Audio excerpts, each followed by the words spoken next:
You know, we're in the middle of a war. It's one of the highest stakes conflicts in all of human history, but you're not going to see it on the news. It's not fought with tanks or jets. Nope, it's fought inside our own bodies. This is the relentless, invisible war between us and bacteria. And for the last century, our greatest weapons have been antibiotics. But the real question is, are we still winning? It's easy to forget, but before we had this arsenal, humanity was losing this war badly. Just think about this for a second. Alexander the Great, a guy who conquered most of the known world, was likely taken out by a fever, something we could treat in an afternoon today. Genghis Khan, brought down by an infected cut. Mozart, silenced by a common bacterial bug. These weren't just random tragedies. They were a brutal reminder of just how vulnerable we were. So let's step back into that world for a moment, a world without our weapons. What was it actually like? Well, it was a world of constant, terrifying gambles. I mean, can you imagine? Getting a scrape in the garden wasn't just a minor oops. It was a potential death sentence. Sepsis, gangrene, pneumonia. These weren't rare complications. They were the everyday risks. And that constant threat, it didn't just claim individual lives. It shaped dynasties, it ended empires, and it defined what it meant to be human for thousands of years. But then, in a cluttered lab in London, a moment of, well, legendary messiness would change the course of the war forever. It gave humanity its first true superweapon. The story is a classic for a reason. In 1928, Alexander Fleming comes back from vacation, looks at his petri dishes, and finds that some stray mold has literally killed the bacteria around it. He knew he'd stumbled on something huge. He called the stuff penicillin. Now, it took the brilliant work of Howard Florey and Ernst Chain to actually turn that observation into a usable drug. But this was the turning point.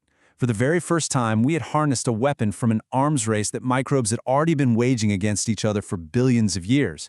We finally joined the fight. And of course, penicillin was just the beginning. We quickly developed this massive arsenal. But here's the thing about this war. To win, you have to understand your weapons, because not all of them work the same way. Strategy is absolutely everything.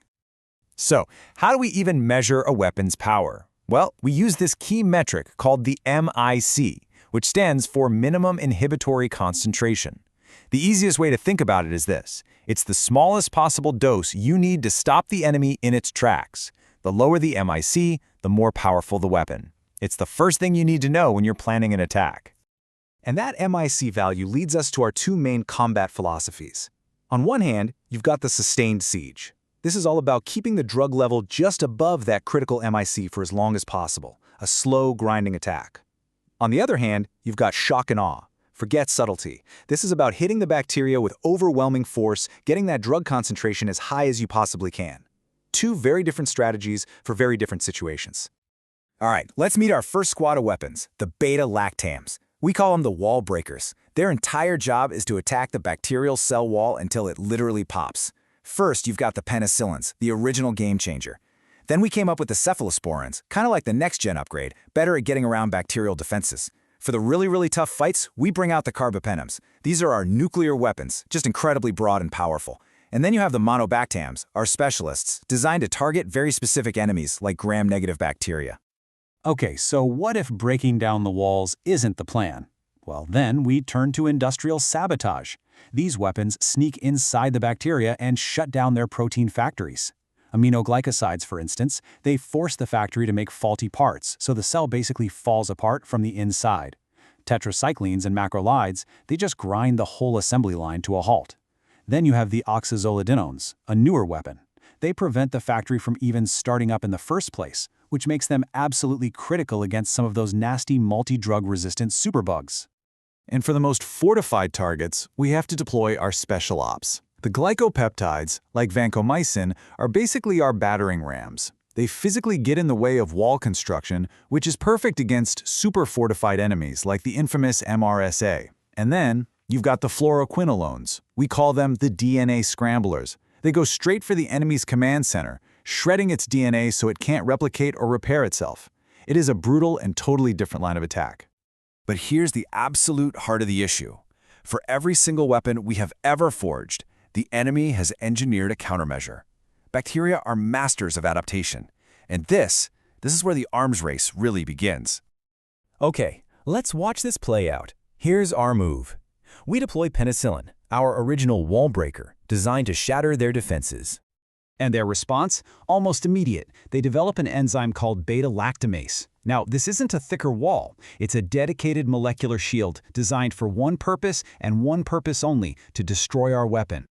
And here's how this incredibly elegant defense works. As our penicillin molecule approaches, the bacterium just releases these little enzymes. They lock onto the antibiotic, and, like a pair of molecular scissors, they snip the most important part, the beta-lactam ring.